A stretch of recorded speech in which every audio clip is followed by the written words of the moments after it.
भगत सिंह नहीं हेडगेवार हैं, और ये राम के नहीं नाथूराम के हैं।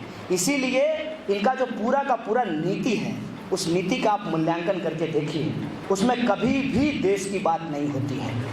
अगर आप देश की बात करना चाहते हैं तो इस देश के अंदर जितनी भाषा, बोली, संस्कृति, धर्म, जाति, प्रजाति, लिंग, तमाम तरीके के जो लोग हैं उनके हक की बात आपको करनी पड़ेगी। और सिर्फ बात नहीं करनी पड़ेगी, बात तो ये बहुत बढ़िया कर लेते हैं, बात तो ऐसा करते हैं कि इनकी बात को सुन करके कई बार आपको लगेगा कि हम लोग प्रधानमंत्री को नहीं सुन रहे हैं, हॉलीवुड का कार्यकाल जेम्स बॉन्ड को सुन रहे हैं, ऐसा आपको महसूस होगा।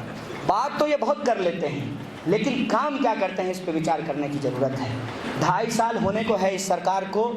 विद्यार्थी होने के नाते मैं आपके सामने कह रहा हूँ कि शिक्षा की हालत इतनी ख़राब है कि आपको बताया नहीं जा सकता है।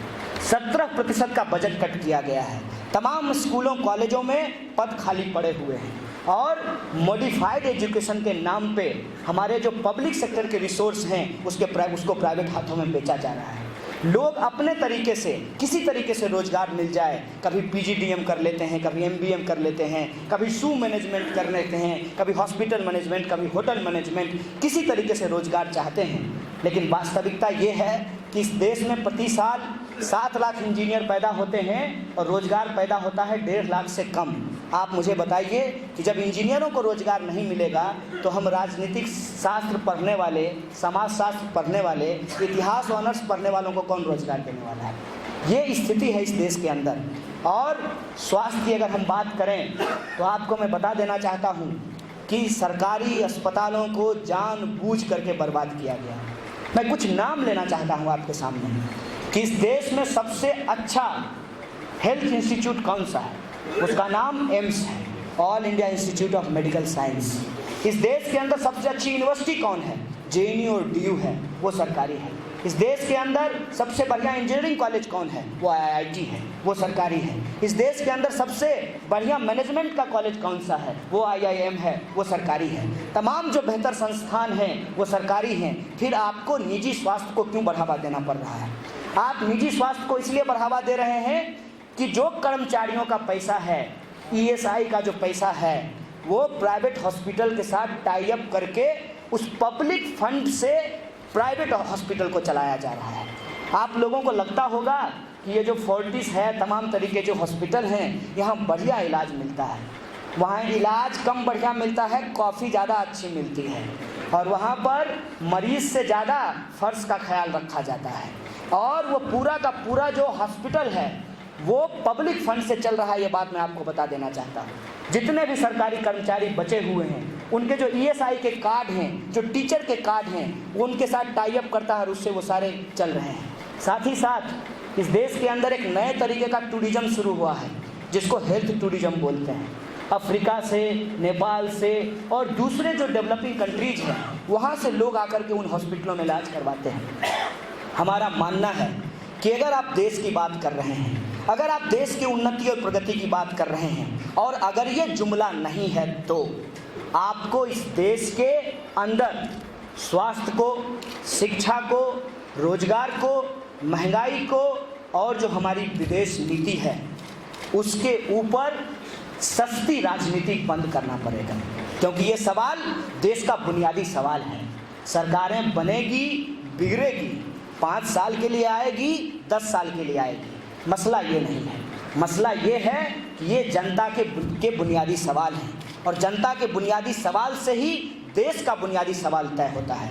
और उस बुनियादी सवाल को अगर आप तय करना चाहते हैं तो आपको तय करना पड़ेगा कि इस देश के अंदर जब तमाम लोगों का अधिकार संविधान की नज़र में बराबर है, तो हमको समान शिक्षा प्रणाली की बात करनी पड़ेगी, सबके लिए कॉमन स्कूल सिस्टम का बात करना पड़ेगा, स्वास्थ्य की व्यवस्था सबको मुहैया करानी पड़ेगी। जब हमारी जान स्टेट की जान है तो हमारी जान की रक्षा करना ये स्टेट की रिस्पॉन्सिबिलिटी है, और ये रिस्पॉन्सिबिलिटी उनको लेनी पड़ेगी। और जो गुणवत्तापूर्ण शिक्षा का सवाल है कि हमने जितनी पढ़ाई की है, हमको उतनी ही पढ़ाई के हिसाब से आप हमको रोज़गार दीजिए। और अगर आप रोज़गार नहीं दे सकते हैं तो आप अपनी हवाई यात्रा कम कीजिए, अपना लखटकिया सूट बेचिए, अपने कार का खर्चा कम कीजिए, अपने जो सरकारी आवास हैं उसके खर्चे को कम कीजिए और हमको बेरोजगारी भत्ता दीजिए, क्योंकि हमारे जीवन मरण का सवाल है। अगर समाज के अंदर बेरोजगारी रहती है, अगर समाज के अंदर बेरोजगारी रहती है, आप आतंकवाद से नहीं लड़ सकते हैं। अगर समाज के अंदर गरीबी रहती है, आप समाज के अंदर शांति स्थापित नहीं कर सकते हैं। अगर समाज के अंदर आप जातीय उन्माद को ख़त्म नहीं करते हैं, धार्मिक उन्माद को ख़त्म नहीं कर सकते हैं, आप देश को एकजुट करके दुनिया का सबसे ताकतवर देश नहीं बना सकते हैं। और साहब, देश कभी भी जुमलेबाजी करने से, ट्वीट करने से, हवाई यात्रा करने से, दुनिया का परिक्रमा करने से नहीं बदलता है। देश हमेशा देश के लोगों के हालात बदलने से बदलते हैं। और देश के लोगों के हालात को अगर आप बदलना चाहते हैं तो जो आपका नारा है सबका साथ सबका विकास, उसमें जो आपने मोदी का साथ अंबानी का विकास बना दिया है, उस पॉलिसी को आपको बदलना पड़ेगा। और जितने तरीके के सवाल हैं उन तमाम सवालों पे हमको तर्कपूर्ण तरीके से सोचना पड़ेगा। अभी क्या जिंगोइज्म किया जा रहा है, कहा जा रहा है चाइनीज़ सामान का विरोध करो, कोई दिक्कत नहीं है। मेरा सवाल है, और मेरा इतिहास कमज़ोर नहीं है, मैं इतिहास में फेल भी नहीं हुआ हूँ। मेरा सवाल है कि जब अब की बार अटल बिहारी आए थे, अब की बारी अटल बिहारी, ये नारा आप लोगों को याद होगा, उस वक्त की सरकार ने एक मंत्रालय खोला था और उसके मंत्री जी थे, आजकल मोदी जी के विरोधी हो गए हैं, अरुण शौरी साहब। मंत्रालय का नाम ही था डिसइन्वेस्टमेंट मिनिस्ट्री, विनिवेश मंत्रालय। मतलब जो सरकारी नहीं, मैं उसको कहता हूँ पब्लिक सेक्टर, जो पब्लिक सेक्टर के संस्थान हैं उसको बेचा जाए और वहाँ से पैसा निकाल करके पूंजीपतियों को कर्जा दिया जाए। और पूंजीपतियों को जब आप कर्जा देंगे तो वो क्या करेगा, किसी दिन प्लेन पकड़ेगा और लंदन चले जाएगा और आप माल्या करते रहिएगा यहाँ पे। और ये जो विनिवेश के नाम पे सरकारी संस्थानों को बंद किया गया, उसी वक्त एक नीति आई थी, पूरी दुनिया में WTO का विरोध हो रहा था। नीति क्या थी कि कोई भी सामान किसी भी देश में बनता हो वो किसी भी देश की बाजार में जाकर के बिक सकता है। और ऐसा होते ही क्या हुआ कि जो पंजाब बड़े बड़े ग्लासों में लस्सी के लिए जाना जाता था, लोग ठंडा मतलब कोका कोला करने लगे। अपना सत्तू छोड़कर, लस्सी छोड़कर, भुजा छोड़कर, जो हमारे यहाँ उपज होती थी, लघु उद्योग, कुटीर उद्योग में जो सामान बनते थे, आज मोमबत्ती और दिया का इनको बहुत याद आ रहा है।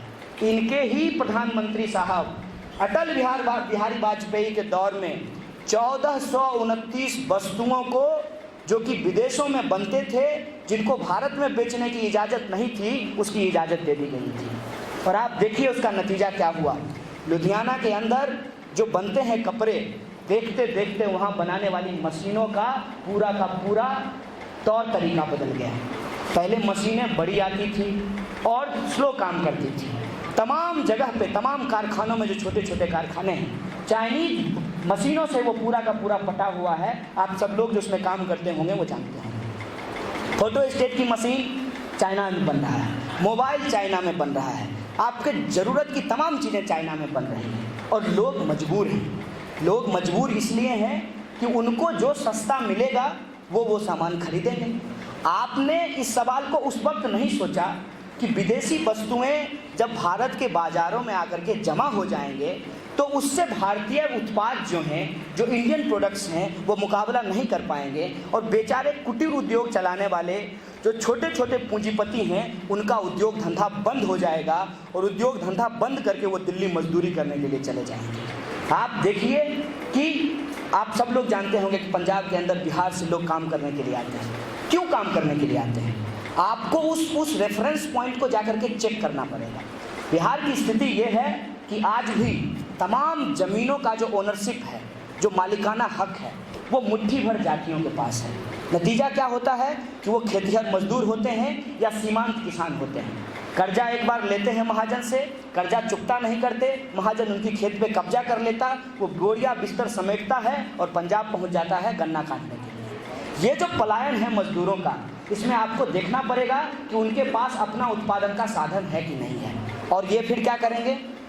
कभी भी मुझे नहीं याद है कि पंजाब के अंदर बीजेपी को छोड़ करके जो दूसरी पॉलिटिकल पार्टी थी वो कभी बिहारी और पंजाबी का सवाल उठाई थी। जब से बीजेपी ने अकालियों के साथ गठबंधन किया है, लुधियाना में बिहारी वर्सेस पंजाबी की लड़ाई शुरू हो गई है। और इनका ये धंधा है, ये कश्मीर में सरकार बना लेंगे पीडीपी के साथ और दिल्ली में कहेंगे कि अफजल प्रेमियों को नहीं बख्शेंगे। ये बम्बई में सरकार बना लेंगे शिवसेना के साथ और बिहार में जाकर के कहेंगे कि ये तो बिहारी अस्मिता का सवाल है। ये सरकार बना लेंगे अकालियों के साथ और कहेंगे हम तो हिंदू राष्ट्र बनाएंगे। ये इतने दो मुँहे हैं कि इनके एक एक सवाल पे अगर आप उंगली खड़ा करना शुरू करें तो इनको जवाब नहीं मिलता है। और जब ये जवाब नहीं मिलता है तो ये क्या करते हैं, फिर ये कहेंगे कि भारत माता की जय और माँ बहन की गाली देना शुरू कर देंगे। अरे भाई, जब तुम मेरी माँ बहन को गाली देते हो तो तुम भारत माता की जय कैसे बोलते हो?